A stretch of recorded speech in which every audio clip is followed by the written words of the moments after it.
Bonjour et bienvenue sur Easily Bourse, la chaîne qui t'aide à investir. Je suis heureux de te retrouver pour une vidéo sur 3 opportunités à saisir selon moi pour ton PEA en ce mois de janvier 2025. Il ne s'agit ici que de susciter ton attention envers des titres qui ont souffert ces derniers temps et qui peuvent offrir pourquoi pas des opportunités d'entrée. Avec une timide reprise en cette fin d'année et un mois de décembre meilleur que prévu, ce début d'année 2025 est placé lui aussi sous le signe d'une petite tendance haussière sur les 15 premiers jours de l'année. Toutefois, de nombreux titres sont encore en phase de consolidation, en phase baissière ou en cours de rebond sur leur support. Et c'est justement dans ce lot de titres que nous allons tenter de faire nos courses pour essayer de choper les bonnes affaires. Mais avant de commencer, si jamais tu n'es pas encore abonné et que tu apprécies mes vidéos, alors abonne-toi, c'est totalement gratuit, ça me fera super plaisir et c'est le meilleur soutien que tu peux apporter à la chaîne. Et si tu veux te lancer dans l'investissement, je te conseille Trade Republic et Boursobank qui offrent de mignons petits bonus pour toute inscription. A noter que Trade Republic propose désormais un PEA, un compte courant avec une carte bancaire et un IBAN français rémunéré à 3% brut sans plafond. Tous les liens sont présents dans la description de la vidéo. Voyons maintenant ensemble, comme promis, les 3 opportunités que j'ai décidé de te proposer en ce mois de janvier 2025.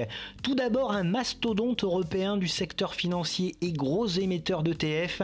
Il s'agit d'Amundi. Cette filiale du Crédit Agricole figure parmi les principaux gérants d'actifs mondiaux. Le groupe assure la gestion active d'actions, d'obligations et de taux, la gestion passive de fonds indiciels, ainsi que la gestion d'actifs non liquidés comme les actifs immobiliers et les dettes privées. C'est un groupe international qui réalise 52% de son chiffre d'affaires en France et 48% à l'étranger. Son activité principale est la gestion de portefeuille et le conseil en investissement destiné à 3 types de clientèle: les réseaux partenaires et distributeurs tiers, les clients institutionnels et épargne salariale et enfin les assureurs. Avec un chiffre d'affaires en hausse attendu autour des 3,4 milliards d'euros en 2024, ce groupe présent dans plus de 30 pays gère 2037 milliards d'euros d'actifs et emploie 5400 collaborateurs.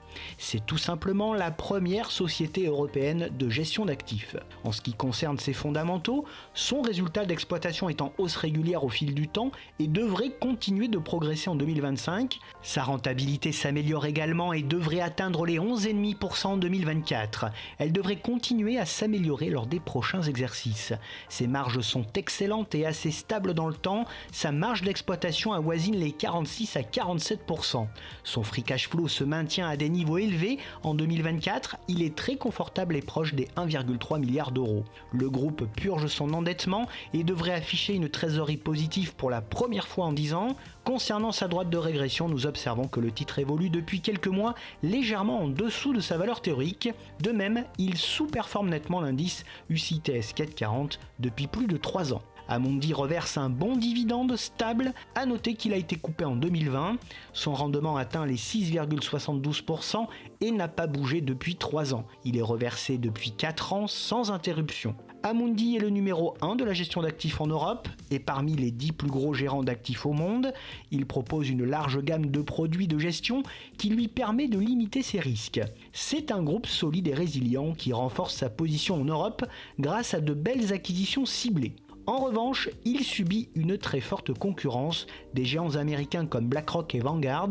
Ses résultats sont soumis aux nombreux aléas des marchés financiers et au cadre réglementaire européen contraignant. Et enfin, son orientation ESG et la hausse de ses frais ont fait fuir de nombreux investisseurs. Toutefois, mon opinion sur ce groupe est vraiment positive. Sa situation dominante en Europe en fait un choix indiscutable. En effet, c'est un mastodonte européen incontournable de la gestion d'actifs et le premier émetteur d'ETF en Europe. Ses finances sont solides et sa profitabilité supérieure à celle de ses concurrents. C'est un groupe résilient qui affiche une croissance certes faible mais assez régulière. Côté investissement, je n'ai plus d'Amundi en portefeuille, ayant préféré investir sur le géant BlackRock. Toutefois, avec une valorisation qui reste correcte, le groupe offre un bon retour à ses actionnaires. Graphiquement, un retour sur le solide support des 56 et pourquoi pas sur l'oblique haussière vers 52 € serait top pour envisager les 70 puis les 80 € à moyen terme. En seconde position vient une belle société de l'univers du luxe, j'ai nommé Interparfums, qui est spécialisée dans la création, la fabrication et la commercialisation de parfums de luxe. L'entreprise vend ses produits sous licence Boucheron, Karl Lagerfeld, Lanvin, Montblanc, Rochas, ST Dupont ou encore Van Cleef & Arpels pour ne citer que. C'est un groupe international avec 5,4% de ses activités en France, 40,4% en Amérique du Nord, 24,5% en Europe, 14,5% en Asie, 8,3% en Amérique du Sud et 6,9% en Afrique Moyen-Orient. Ces activités sont réparties en deux grandes familles qui sont les parfums avec 92% de son chiffre d'affaires et les articles de mode pour femmes et hommes avec 8% de son CA. Avec un chiffre d'affaires en constante progression et devant atteindre les 889 millions d'euros en 2024, l'entreprise emploie environ 350 collaborateurs. Le groupe exploite 10 licences de marque mondialement connues au travers 1200 points de vente. Côté chiffres, son résultat d'exploitation est en hausse régulière au fil du temps, il devrait être légèrement en hausse sur l'exercice 2024. Sa rentabilité est bonne et se stabilise, elle devrait se situer entre 18 et 19% en 2024 et lors des prochains exercices. Ses marges sont également très intéressantes et relativement stables dans le temps, elle devrait se maintenir entre 19 et 20% en 2024. Son free cash flow en baisse en 2023 est attendu en hausse en 2024, il est relativement confortable, sa trésorerie bien qu'en baisse en 2023 demeure significative. Elle est attendue en nette hausse pour 2024. Concernant sa droite de régression, nous observons que le titre évolue en ce moment à un écart type en dessous de sa valeur théorique. Interparfums surperforme nettement l'indice UCITS 440 depuis plus de 4 ans. Interparfums reverse un dividende croissant mais peu fiable puisque coupé en 2020, son rendement atteint les 2,63% au cours actuel. Il est reversé depuis 4 ans seulement sans interruption. Interparfums est un distributeur de parfums de prestige avec 95% de son CA réalisé à l'international. Son portefeuille de marques est conséquent grâce à de beaux partenariats sur le long terme.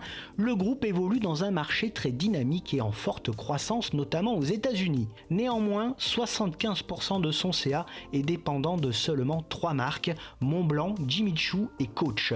Les tendances sont particulièrement contrastées par zone, avec notamment une forte baisse en Europe. La perte de certaines licences essentielles, comme éventuellement celle de Richemont, pourrait fragiliser le groupe à moyen terme. Malgré cela, mon opinion sur ce groupe demeure positive à moyen terme. Selon moi, c'est un groupe solide affichant une croissance intéressante dans un secteur porteur. Son bilan financier est très robuste et sa profitabilité importante. Côté investissement, personnellement, je n'ai plus d'Interparfums en portefeuille, mais son cours redevient attractif. Sa valorisation et sa politique actionnariale avantageuse avec son attribution d'actions gratuites sont attractives. Graphiquement, le titre pourrait revenir sur son solide support des 37,50€ et pourquoi pas aller chercher les 32,50€. Le premier objectif est à 48€ et le deuxième vers les 60€ à moyen terme. En troisième et dernière position, je vous propose un titre espagnol dans le secteur de la santé, Clínica Baviera, qui se concentre sur la fourniture de services dans le domaine de la médecine ophtalmologique. La société est spécialisée dans le diagnostic et le traitement des troubles oculaires, notamment la myopie, l'hypermétropie, l'astigmatisme, la cataracte, le glaucome, le vitré-rétine et le strabisme. Le groupe exploite un réseau de cliniques situées dans divers pays européens tels que l'Espagne, l'Allemagne, l'Autriche et l'Italie. 71% de ses revenus sont issus de ses activités en Espagne et 29% de ses activités dans les autres pays de la zone euro. Son chiffre d'affaires est réalisé à 100% sur ses activités liées à l'ophtalmologie. Avec un chiffre d'affaires en hausse de plus de 230 millions d'euros attendu pour 2024, la société emploie plus de 1750 collaborateurs dans 5 pays. Son réseau de cliniques est composé de plus de 130 centres et de 250 ophtalmologistes ayant déjà prodigué plus de 1 500 000 traitements. Côté chiffres, son résultat d'exploitation affiche une très belle progression en 2023 avec une bonne hausse prévue pour 2024. Sa rentabilité supérieure à 45% est excellente en 2023 et reste relativement stable en 2024. Ses marges voisines de 22% en 2023 sont également attendues stables ou en légère hausse pour 2024. Son free cash flow est conséquent et confortable. Il suit une belle tendance haussière au fil du temps. Son endettement est faible, en baisse et parfaitement gérable par le groupe. Concernant sa droite de régression, nous observons que le titre évolue en ce moment à plus d'un écart type au-dessus de sa valeur théorique. Le titre surperforme également son indice de référence depuis plus de 3 ans. Clinica Baviera reverse un dividende variable et peu fiable puisque coupé en 2020, son rendement atteint les 4,51% au cours actuel et croît de façon régulière au fil du temps. Il est reversé depuis 4 ans seulement sans interruption. Clinica Baviera est le leader en ophtalmologie avancée en Europe. C'est une institution médicale très spécialisée dans le diagnostic, le traitement et le suivi de tous les types de troubles visuels. Son marché est en constante croissance et c'est la société qui accumule le plus grand nombre d'opérations au laser et intraoculaires en Europe. Mais malheureusement, les tarifs de ces interventions sont parfois élevés et ne s'adressent pas à tout le monde. Dans ce contexte, le groupe doit faire face de plus en plus à la concurrence de pays de l'Est ou du Maghreb, favorisant le tourisme médical à bas coût. De plus, ces activités sont très encadrées et doivent suivre une réglementation européenne de plus en plus stricte et bureaucratique. En tout état de cause, je reste plutôt positif sur cette valeur qui bénéficie du vieillissement de la population européenne et des pathologies de plus en plus précoces, en partie liées aux écrans. Pour ma part, je considère Clinica Baviera comme un opérateur de clinique ophtalmologique privée, témoignant d'une forte récurrence de croissance organique et d'un fort levier opérationnel. Tous les fondamentaux du groupe sont dans le vert, la société est bien profitable et continue de se développer, notamment en entrant sur le marché anglais en 2024. Côté investissement, je suis intéressé pour rentrer prochainement sur ce dossier que je surveille depuis un bout de temps. Sa valorisation semble encore somme toute assez raisonnable vu le potentiel restant. Graphiquement, le titre corrige depuis le mois d'octobre. Un retour autour des 30,5 à 31,5 euros serait une bonne opportunité afin d'aller chercher une nouvelle fois les 40 euros. Voilà, c'est la fin de ce top 3 PEA pour ce mois de janvier 2025, mais si tu veux bénéficier d'autres opportunités sur de très belles valeurs, tu peux également aller faire un petit tour sur mes vidéos des mois précédents, cela te donnera peut-être quelques pistes d'investissement.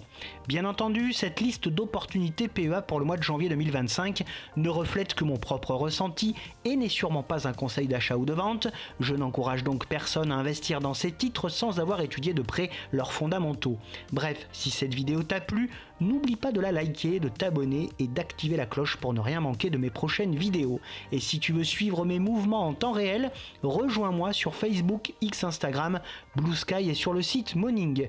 Vous pouvez également dès à présent retrouver sur la chaîne les analyses de bon nombre de sociétés. Je te retrouve très prochainement pour de nouvelles analyses et n'oublie pas en attendant qu'investir, c'est préparer ton avenir. À bientôt et bon trade à tous.